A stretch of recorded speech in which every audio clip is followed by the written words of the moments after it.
Marshmallows. You can't hear a campfire story without them. But these aren't modern treats. These gooey delights have a surprisingly long history that goes way back to ancient Egypt. We're talking thousands of years before roasting sticks and graham crackers. Forget futuristic space food. Marshmallows are one of the most ancient treats in the world. They started as a mixture made with sap, starch, and wheat. But how does this simple recipe transform into the fluffy candies we love? Let's find out in today's video. First things first, the ingredients need to be gathered. Forget the marshmallow plant stuff of old times. These days, marshmallows are all about a few key ingredients: corn syrup, cornstarch, and water. They form the base of the squishy treat. Some other ingredients might join the mix depending on the recipe.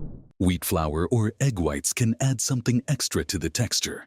Next, we have the flavor enhancers, colors, and tastings. Everything to keep things interesting. These make sure the marshmallows look and taste amazing. Finally, the secret weapon, gelatin. This is the ingredient that gives marshmallows their bounce. It's the same stuff that makes gummy bears wiggle. Even if gelatin itself comes from animal bones, don't worry. The marshmallow making process is totally sweet. With all the ingredients gathered, it's time to mix them up. Mixing might sound boring, but mess up even a little, and your marshmallows could turn out funky. That's why factories are super careful with this step. They control the temperature, speed, and moisture to get things just right. It all happens in two parts. First, the main crew, corn syrup, cornstarch, and any wheat flour or egg whites, gets a good stir for a few minutes. Once they form a thick paste, a specific amount of water needs to be added. Next comes the heat. The entire mixture gets whisked together and cranked up to 240 degrees Fahrenheit. This cooks everything through, transforming the separate ingredients into a smooth, uniform marshmallow batter. But perfection is key in the marshmallow world. Even the tiniest lumps can ruin the texture. To catch any sneaky lumps that escape, they push the mixture through a super fine sieve. This ensures a smooth base for the next step, whipping up the marshmallows. Until now, we haven't added the fun stuff, the flavors, colors, and gelatin. Those get added after the mixture becomes a smooth, even paste. Whipping is where the magic really happens. If you've ever made whipped cream, that's kind of what goes down here. The mixture gets blasted with super fast mixing, not slow and gentle. This injects a ton of air, similar to how you fluff up whipped cream. Air is practically the fourth ingredient in marshmallows. That's why they're so light. It's the same trick used in meringue, angel food cake, and even scrambled eggs. But there's more to this whipping step than just air.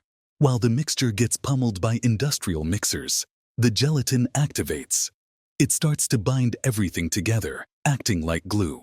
At the same time, it traps all that air that was just added, creating the foundation for that delightful marshmallow fluff. Remember the runny liquid you saw at the start? Gelatin transforms it into a chewy, structured candy.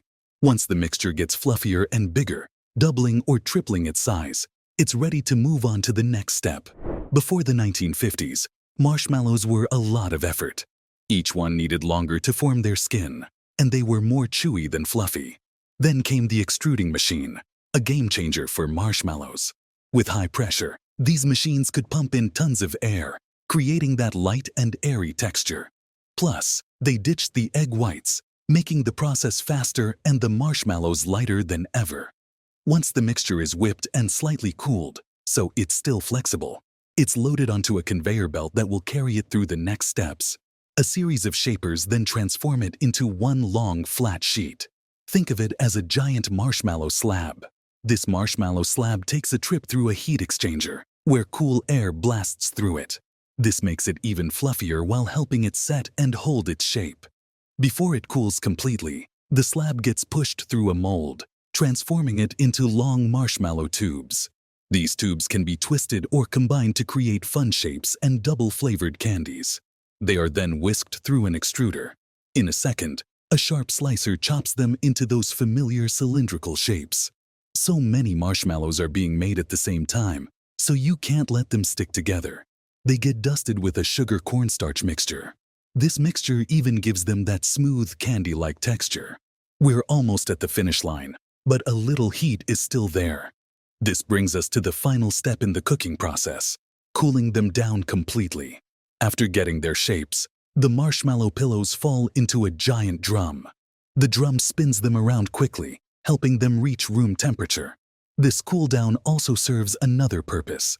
It brushes off any extra sugar cornstarch dust and spreads it evenly over all the marshmallows. Once they're nice and cool, they hop onto another conveyor belt. So we know one thing now. Making marshmallows might seem like a piece of cake, but don't let that fool you. Even tiny changes in ingredients or mixing can lead to disaster. No one wants gooey messes and rock-hard candies. That's why, before hitting the shelves, each batch goes through a series of tests. One of them is called the snap test. A worker cuts a marshmallow in half and presses it. They're looking for a bounce back.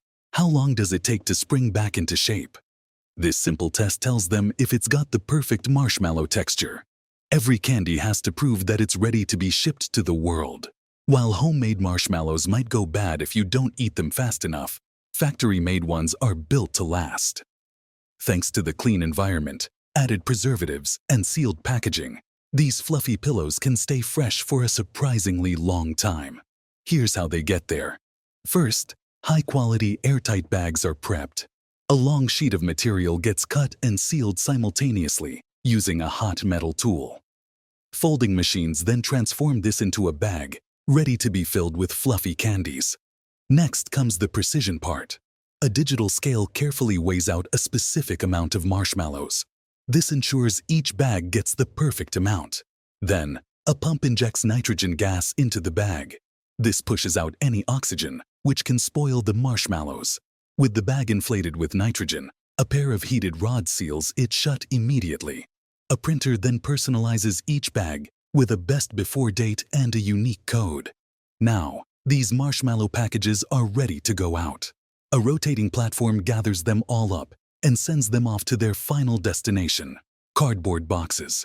These boxes get packed, sealed, and shipped to stores near you, ready to be transformed into gooey s'mores or enjoyed on their own. You can find these humble marshmallows sitting on top of most treats and desserts. From some basic ingredients to sweet treats, making marshmallows combines old-fashioned fun with modern machines. So the next time you pop a marshmallow in your mouth, remember its rich and surprising history. If you enjoyed learning about this process, keep your eyes peeled for the next one on our channel. Thanks for watching, and we'll see you in the next one.